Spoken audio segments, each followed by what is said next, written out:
포이맨 칼럼. 교회의 하락에 대한 예방접종. 지난 한 주 동안에는 이제 디모데전서가 6 메시지, 디모데후서가 1개 메시지를 누렸습니다. 디모데전서는 메시지 7번, 4장부터 디모 4장부터 6장 21절까지가 이제 디모전서 마무리를 했는데요. 여기 이제 디모데전서와 디모데후서가 굉장히 중요한 게 뭐냐면, 디모데전서는 바울이 로마 1차 감옥에서 이제 이렇게 나와서 마케도니아에서 썼어요. 65년경에. 그리고 이제 그때 또 디도서서 썼고, 근데 디모데후서는 다시 잡혀 들어갑니다. 67년경에. 그 감옥에서, 2번째 감옥에서 쓴 게 디모데후서예요. 그러니까 디모데후서는 바울의 마지막 서신이고, 또 순교를 앞두고 쓴 책인데, 서신인데, 이때 디모데에게 이렇게 개인에게 쓴 서신이잖아요. 놀라운 거는 바울의 연례 서신이 본래 성경이 아니었어요. 성경이 아니고 편지예요, 편지. 연례 서신이라고 그러잖아요. 서신이 뭐예요? 편지잖아요, 편지. 성경이 아니었는데 바울이 그러한 복음 전하는 것과 목양하는 것, 또 진리를 가르치는 것, 이런 것들을 아주 이 성도들에 대해서 관심을 하고 구구절절히 바울이 체험하고 누리고 이제 깨달은 이러한 진리들을 아주 분명하게 이렇게 전달하는 것이 바울의 연례 서신이잖아요. 특히 이제 디모데후서는 그런 면에서 굉장히 아주 디모데가 그 당시 아까 강정수장님도 교통했지만 그 당시 상황이 그렇게 좋지 않았어요. 교회가 하락하고 특히 이제 에베소 교회는 바울이 3년 동안 사역을 하고 나서 굉장히 진리면에서 아주 이렇게 기초를 잘 닦은 교회인데도 불구하고 나중에 계시록의 2장에서 보면 에베소 교회가 타락하게 된 게 뭐였어요? 사랑을. 네, 첫째 가는 사랑을 버렸다고 그랬어요. 버렸다는 얘기는 능동적으로 버린 거예요. 데마는 1차 투옥 했을 때는 같이 도와줬어요, 바울을. 근데 2번째 투옥 됐을 때는 현 시대를 사랑하여 바울을 떠났다고 그랬어요. 그러니까 이제 아마 몰라도 디모데하고 금방 얘기해 데마하고는 상당히 가까웠을 거예요. 왜냐면 같이 바울과 동역했던 사람이기 때문에. 근데 이제 데마는 가버렸죠. 그리고 여기 나오는 알렉산더, 호메네오 같은 이런 사람들 다 얘기하잖아요. 디모데 입장에서는 바울이 감옥에 갇히고 언제 순교할지도 모르는 이런 상황을 알 거 아니에요, 디모데도. 그리고 마음이 어떻겠어요? 굉장히 아마 여리고 낙심할 수도 있고 이제 이런 상황이 있었어요. 그럴 때 이제 바울이 디모데 후서를 통해서 예방접종이라고 그랬는데 격려하고 강화시키는 거죠. 예, 그런 내용이 있는데 원래 이제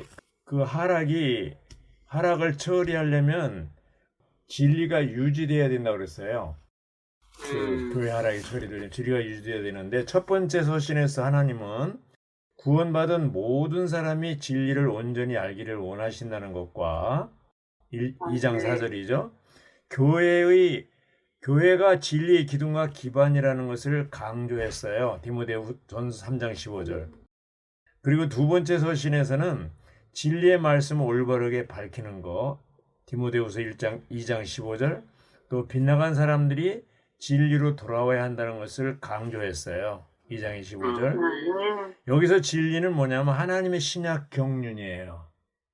하나님의 신약 경륜의 내용이 뭡니까? 콘텐츠가 바로 그리스도와 교회죠. 하나님의 비밀인 그리스도, 그리스도의 비밀인 교회. 예. 그래서 그리스도의 몸이죠, 교회.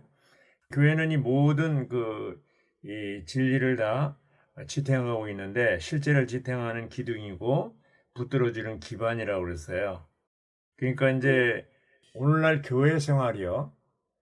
교회 생활을 위한 거룩한 생활이라고 했잖아요. 우리 데살로니가 전후서 할 때. 그러니까 네. 어쨌든 시대가 그 시대 바울 시대 디모데 전후서를 쓰고 디모데 후서에 특히 이제 디모데에 대해서 바울이 아주 강한 그런 그 이제 편지를 썼잖아요. 세 장밖에 안 되지만 거기 보면은 뭐라고 그랬냐면 하나님의 1절입니다. 하나님의 뜻으로 그리스도 예수 안에 있는 생명의 약속에 따라 그리스도 예수님의 사도가 된 바울 이렇게 했어요. 그 생명의 약속의 각주에 보면 영원한 생명, 신성한 생명, 또 이런 그 교회를 얘기하고 있는 피조되지 않은 생명이라고 얘기했어요. 그 얘기를 하면서 이 1장 1절부터 바울은 디모데에게 영원한 생명에 대해서 교회에 대해서 강조하고요. 2절에 사랑하는 아들에게 편지합니다. 하나님 아버지와 우리 주 그리스도 예수님에게서 오는 뭐예요? 세 가지 은혜, 긍휼, 평안이 그대에게 있기를 바랍니다. 그래서 이 긍휼이라는 단어는 디모데 전후서에만 있다고 그랬어요. 바울이 특히 이 은혜, 긍휼, 평안이라는 말을 쓴 것은 바울이 이 세 가지를 다 필요로 한다는 거예요. 그러니까 이제 디모데에게 그래서 바울이 이걸 용어를 썼는데 오늘날 우리가 이렇게 이 자리에 남아 있고 또 회복에 남아 있고 이것은 뭐예요? 우리의 어떠함이 아니고 하나님의 은혜입니다. 하나님의 긍휼입니다. 그래서 이 누구예요? 예레미야 애가 3장 22절 23절에 보면 주의 자비하심과 긍휼하심이 무궁하시다고 그랬어요. 그리고 예레미야는 아침마다 이것이 새롭다고 그랬어요. 그래서 우리는 자주 아침 부흥할 때 이 말씀을 인용해서 선포합니다. 따지고 보면 제가 76년도에 회복안에 들어와 지금까지 많은 과정을 거쳤어요. 저는 들어오고 나서 얼마 있다부터 지금까지 계속 싸우고 영적 전쟁을 해오고 있어요. 그리고 어떤 사건은 제가 중심에서 저로 인해서 사건이 일어난 것도 있어요. 근데 그런 것들을 거치고 지금 또 이제 강자매니 조금 이렇게 얘기했지만 내용을 다 말씀 안 했지만 지금도 또 싸우고 있어요. 그래서 이런 걸 볼 때 저야말로 디모데 입장에서 바울의 이런 강력한 이런 예방접종, 강력한 이런 격려, 위로 이것이 필요한 게 바로 저 자신입니다. 여기 이제 예방접종을 위한 신성한 공부라고 그랬는데요. 8가지 항목이 나오잖아요. 첫 번째 항목이 뭐예요? 순수한 양심이에요. 왜 양심은 양심인데 왜 순수한 양심이냐? 그 양심에 화인 맞았다는 말 들어봤어요? 네. 근데 양심이라는 것을 얘기할 때 양심이 어디에 영 안에 포함된 거예요. 영 안에서 가장 중요한 부분이 양심이고 혼 안에 가장 중요한 부분이 생각이에요. 근데 이 양심이 뭐라고 그랬냐? 화재 경복이라고 그래서 화재 경복이. 평소에는 양심이 작동을 안 해요. 그런데 화재 경보기는 평소엔 작동을 안 하죠. 언제 작동합니까? 불이 났을 때. 불 났을 때 작동하죠. 따르르 울리잖아요. 우리가 죄를 졌을 때 양심이 작동을 합니다. 근데 어떤 사람이 화재 경보기가 자꾸 따르르 하니까 전기 코드를 빼버렸어요. 그럼 어떻게 그거 안 되잖아요. 그러니까 이 양심에 화인 맞았다는 것은 전기 코드를 빼버린 사람 같은 거예요. 순수한 양심이라는 것은 작동할 수 있는 양심이에요. 그러니까 양심이 어디에 있다고 그랬어요? 영 안에 있다고 그랬어요. 그래서 순수한 양심 뭐와 관계됩니까? 영과 관계되는 거예요. 네, 영과 관계되고 그 다음에 또 뭐가 있어요? 거짓 없는 믿음이 있어요. 거짓 없는 믿음. 네, 이제 5절에 보면 거짓 없는 믿음을 이 믿음이라는 게 뭡니까? 바로 영접하는 거잖아요. 주님을 영접해서 신성한 생명을 받아들이는 것이고 사랑은 받아들인 그 신성한 생명을 누리는 거잖아요. 네. 그래서 이렇게 거짓 없는 믿음으로 정말 진실한 믿음이 있는데 바울이 디모데를 볼 때 디모데야말로 신실하고 네가 가지고 있는 믿음은 정말 거짓 없는 믿음이다. 이 거짓 없는 믿음이라는 용어를 왜 썼냐면 데마나 알렉산더나 이런 그 가짜들 이런 사람들의 믿음이 아니고 네가 가진 믿음은 정말 진실하다. 그걸 인정하는 겁니다. 왜 이렇게 얘기하는 것은 디모데를 격려하기 위한 거죠. 예? 그러면서 뭐라 하면 근데 이 믿음이 너로부터 시작된 게 아니고 예저모 여기 누구예요? 로이스. 예, 여기 이제 그대의 할머니라고 그러네. 어디는 예저모라고 그랬는데 그 또 어머니 누구예요? 유니게 안에 있었던 믿음이라는 거예요. 그러니까 디모데는 어려서부터 이 할머니와 어머니로부터 믿음을 전수받았다는 얘기죠. 그렇죠? 정말 우리에게 아브라함 링컨이 대통령이 될 수 있었던 것도 그 어머니 때문에 그런 거 아닙니까? 어머니. 그리고 이제 콘스탄틴 뭐 좀 좋은 예는 아니지만 황제도 그 어머니가 이제 믿음이 좋아서 기독교 자유를 선포한 그런 역사가 있는데 근데 그 로이스와 유니게 안에 있었던 그 믿음이 그대 안에도 있는 거다. 그건 정말 진짜다. 거짓 없는 믿음이다. 그래서 그렇기 때문에 나는 그대의 길을 깨워줌. 나의 안수를 통하여 그대 안에 있는 하나님의 은사를 부채질하여 불타오르게 하십시오. 이 부채질하여 불타오르게 한다는 게 뭐예요? 그 은사를 얘기하는데 그 뒤에 보면 7절에 보면 그 은사가 바로 강한 영을 얘기하는 거예요. 영을 얘기하고 있어요. 그러니까 영을 부채질하고 어떻게 해요? 불타오르게 하는 거예요. 훈련하는 얘기예요. 훈련. 우리 영이 약화되었을 때가 있어요. 아주 그냥 집에도 가기도 싫고 말하기도 싫고 또 그냥 형제자매들 보기도 싫고 만사가 다 귀찮고 삶의 의욕도 없고 밥맛도 없고 잠도 잘 안 오고 이런 때가 있어요. 이런 때는 어떻게 됩니까? 영을 강화시켜야 돼. 영을 부채질하고 불타오르게 해야 돼. 막 영을 훈련해. 주 이름을 한 번 불러서 안 되면 10번, 10번 불러서 안 되면 100번이라도 불러야 돼요. 예. 제가 요즘에 두통이 한 보름 동안 계속되고 있는데 원인을 모르겠어요. 오늘도 병원 갔다 왔는데 하여튼 뭐 요즘에는 뭐 쪽하면 응급실을 가지 않나 그냥 또 두통이 오질 않나 해가지고 계속 이렇게 이 상황이 벌어지고 있습니다.